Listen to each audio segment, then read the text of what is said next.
Blender Edit Mode Tools tutorial. Welcome to your complete guide to Blender's edit mode.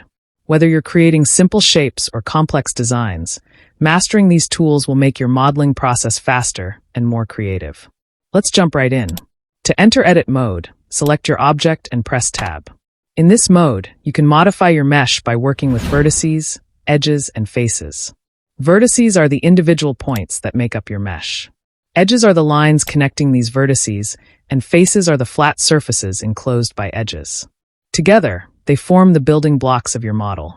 Use the number keys 1, 2, and 3 to toggle between these selection modes, giving you control over different parts of your model. One of the most essential tools is Extrude. This tool allows you to extend your geometry by creating new faces connected to your selection. Select a face, press E, and drag to pull the face outward. It's perfect for adding features like walls, handles, or any extended parts of your model. Think of it as pulling new geometry directly from your mesh. For adding finer details, use Inset Faces. Press I and drag to create a smaller face within your selection, which can then be extruded or adjusted further. This tool is ideal for creating precise elements like windows, door panels, or even decorative patterns by outlining shapes inside your geometry. When you need more geometry to work with, try the Loop Cut tool. Press Ctrl+R, hover over your mesh to preview where the loop will be added, then click and slide it into position.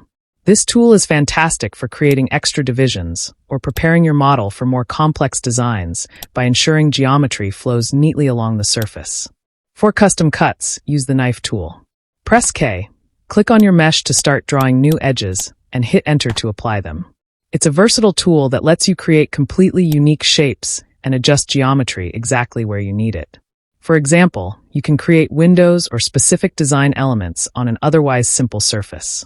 To refine your model further, the Bevel tool is your friend. Select an edge or face, press Ctrl+B, and drag to create a bevel by adding a slanted surface between the edges. You can scroll your mouse wheel to add more segments for smoother, rounded corners. It's particularly useful for softening sharp edges or making models look more polished and realistic. If you need to break a face into smaller parts, use Subdivide. Just right-click your selection and choose Subdivide to add new geometry automatically. This is especially helpful when you need a denser mesh for sculpting or when creating detailed areas, like patterns or shapes that require smaller polygons. To close gaps in your model, use the Fill tool.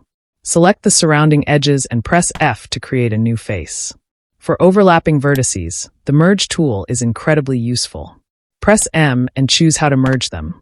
This keeps your geometry clean and efficient. For smooth, natural edits, turn on Proportional Editing. Press O to enable it, then move your selection while adjusting the radius of influence with the mouse wheel. It's perfect for creating terrain or organic shapes. For repositioning edges without distorting your mesh, try Edge Slide. Press G twice to slide an edge along its connected geometry. Other useful tools include Shrink/Fatten for adjusting thickness. Press Alt+S to expand or contract faces, and the Snap tool for precise alignment. Press Shift+Tab to enable snapping and ensure your geometry lines up perfectly. These tools form the foundation of Blender's edit mode, so take your time exploring them. Experiment, practice, and you'll be creating stunning models in no time. If you found this tutorial helpful, don't forget to like, subscribe, and let me know what you'd like to learn next. Happy modeling!